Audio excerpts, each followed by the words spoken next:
Sorry about that. Yeah, no, you're good. I gotta get the better Zoom that actually, extends it for a full hour or something No, I like get that. it.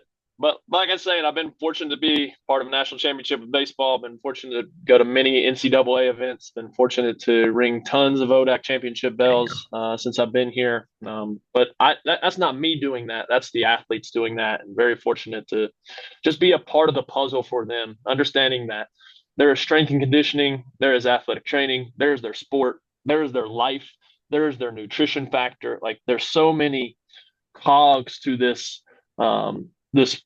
really fantastic opportunity for the athlete to get better. And my little cog is no more important than the other little cog in their life.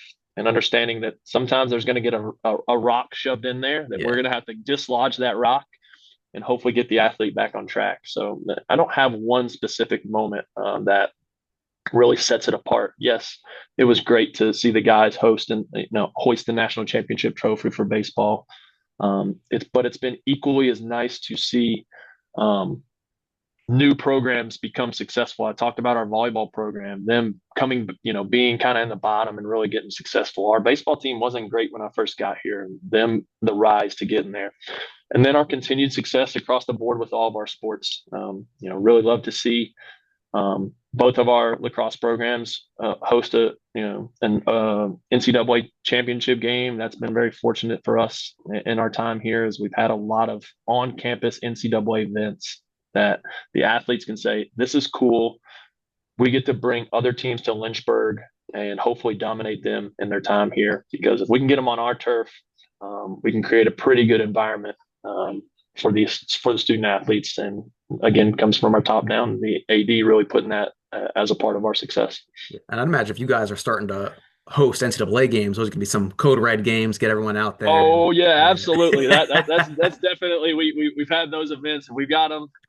Sometimes it lines up with a break or something. Oh, We'll even try to bring those kids and say, hey, you can stay in the dorms one more night to kind of to host a great event for a student athlete. It's not always works out, but it is very fun and very something that we take pride in here at the university and yeah. the whole athletics department is we want to host NCAA events here. We don't want to have to travel. If we got to travel, we'll go travel and take on anybody in the nation, no matter the sport.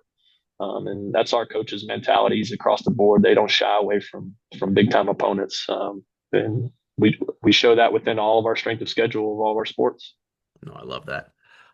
Thinking because I'm working a lot with high school athletes right now and athletes Yep. that are like thinking, hey, where am I going to go play? What kind of like knowledge could you give the high school athlete who's looking to play college lacrosse that they can do to set themselves up to either play for you, play at the D1 level? Like, what can I do now as a college lacrosse or a high school lacrosse player to make sure that I'm set up and from day one on your campus, I can get playing time, rolling good? Yeah, I think it's first off important if you're looking for playing time, you need to get really good at lacrosse. Yeah, And not, that's it's such a skilled sport. It's not only eye hand coordination, but you better be fit and you better yeah, be ready to run. So it's a combination of things that you got to get really good at the sport, the skill with the stick in hand. If you're in cage, where your footwork in cage and those type of things, but also like you better be fit as well. So I think that as the evolution continues to grow, I was very fortunate to be one of the authors in the strength conditioning book there you go. that was put out by the NSCA.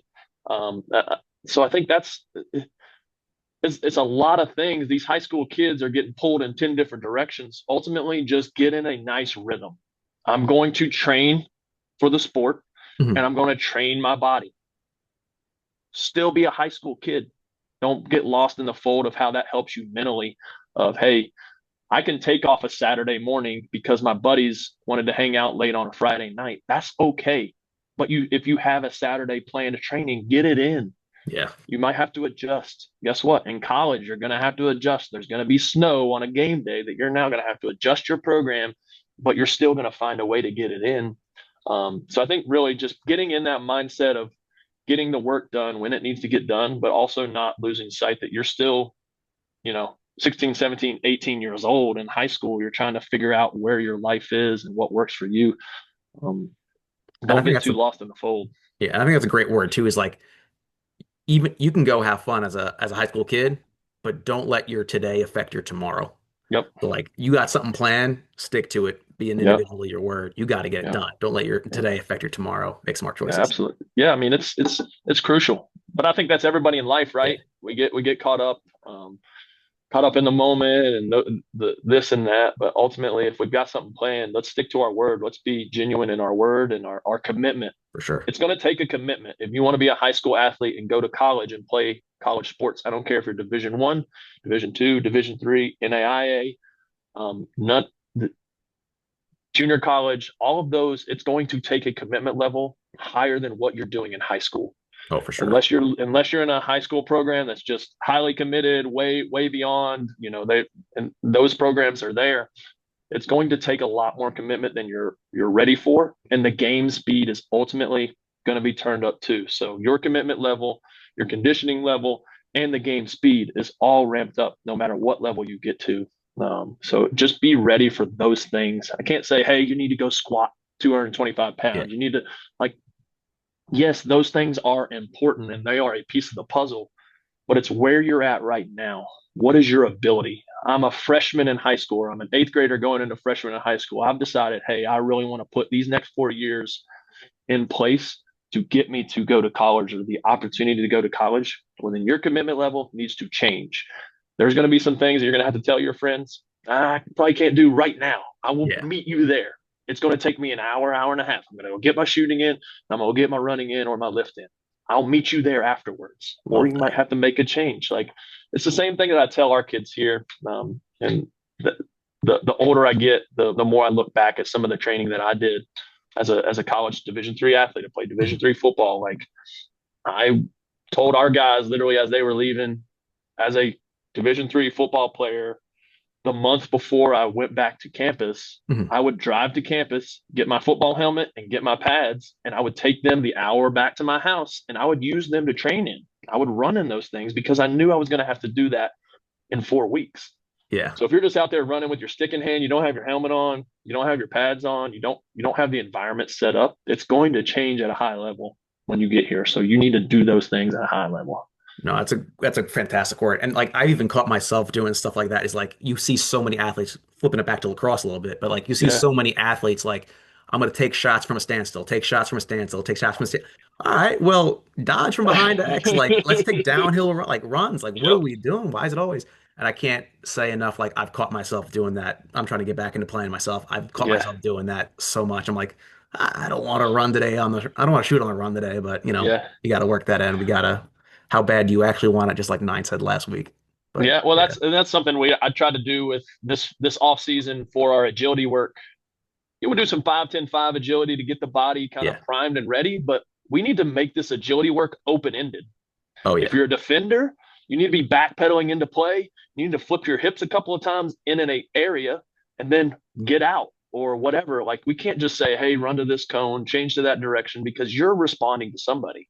I told all our guys, if you can get somebody else that you have to respond to, whether you're a defender or an offensive guy, Yeah. it's going to help you in the long run because that's what the game is. And so the agility stuff that I sent home with the guys was really kind of open ended. Here's a 5x5 box. You need to make two changes of direction in this box.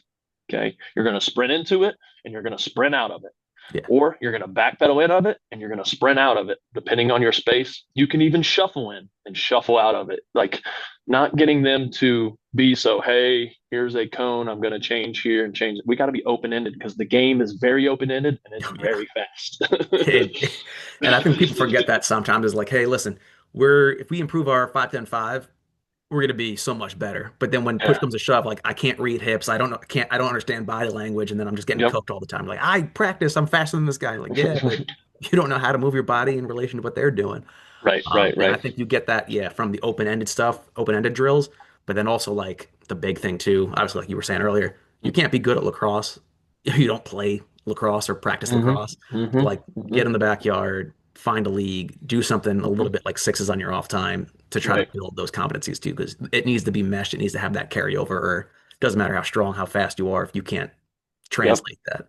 Yeah. Uh, our coach really likes if a guy's like, hey, it's just too snowy where I'm at, wherever. Well, then go find a gym and Yeah. play some basketball because the movements Yes. within the sport of basketball and how it plays and how you intertwine within the people, like can really help you as well. So our coach really likes to tell our guys, get a basketball in your hand if nothing else. The funniest thing about that too, it's been years ago. I think it might have been, it says years. I guess I'm old now. But like back in 2013, it might have been Georgetown men's lacrosse. They picked up a walk-on from the Georgetown basketball rec courts Right, because they saw him playing defense. They're like, "You're fast. You got good change of direction. You have smart skills. We're gonna make you a D midi." And the guy's like, right. "I don't even know what lacrosse is." And like, "We're making you a We D." don't And care. he was decent. He Keep was your a he stick was in a hand and he was a drive him down. vacuum from ground balls. Got from one side to the other, dumped it off, Right. cleared himself on out, subbed out. And but hey, like you said, like it's crazy to think that basketball is one of those like crossover sports with lacrosse. Of like if you can Yeah. actually see how that game's played and how the defensive positioning works, you can be Hmm. super successful too. Um, Yeah. yeah, Absolutely. especially when Gameplay is there can definitely be plays that are run on the basketball court that are run on a lacrosse field as well. If you really think about how that intertwines and being able to run a motion offense, if you there you may, in go. basketball and take it over to the lacrosse field, there's many carryovers to it. For sure. Uh, Kind of final thing for you, Ed, before I kind of like wrap this thing up. Yep. Is there any like and outside of Lynchburg, is there any coaches, strength and conditioning, sport coaches that work with men's lacrosse that you look to either for your own knowledge or that you think are like a wealth of knowledge in terms of like the strength and conditioning field for lacrosse? And we'll exclude nine because I've already Yeah. talked to nine so far. No, honestly, anybody. If you go to the NSCA's lacrosse book that we were very fortunate to all be a part of, that's a quick, easy hitter list of people, and I should know all the names that were in it, but very fortunate to work side along a lot of those. I know you had went down and to Duke and and places like that with Nicole and stuff like that. Like those people in that book, those are the quick hitter names. Honestly, from that side of things, I don't sit and stare at everybody else and try to hope to be them. It's not me being arrogant or an asshole or anything like that. Excuse my French on that, but like honestly, I just try to live where I'm at, and then if I see people having success, I try to figure out why they're having success. And oftentimes, it's not because their strength conditioning coach is the best. It's oftentimes they have the best athletes on the field at the time that they're having that success. So I'll just continue to look at those people that are in that book, and right now they are supposedly the best of the best. Mhm. I don't want myself to be the best of the best and only across. I want to be the best of the best for everybody that I get the fortunate opportunity to work with. Just been very fortunate to have a lot of success on our lacrosse side, and people recognize that. And so I've been trying to pass a message that strength conditioning is important in all of our sports, but lacrosse is a little bit behind, but it's growing fast with the strength conditioning side in For sure. lacrosse. Love that. Love that. Hey, well, I appreciate the call today, and Absolutely. we're gonna have to get some sort of virtual visit to see your Yeah, facilities yeah, down yeah. there. Yeah, definitely. I can get some video and get that over to you here in the next week. I'll try to shoot a little video, get cleaned up from winter break since I've been out. I had knee surgery, so I've been Ooh, fortunate to yeah, had to have knee surgery over break. So like a we're kind of replacement about or like what do you got going no, on? not a full replacement. I did a I'll pause the video just so it's not going. you're good.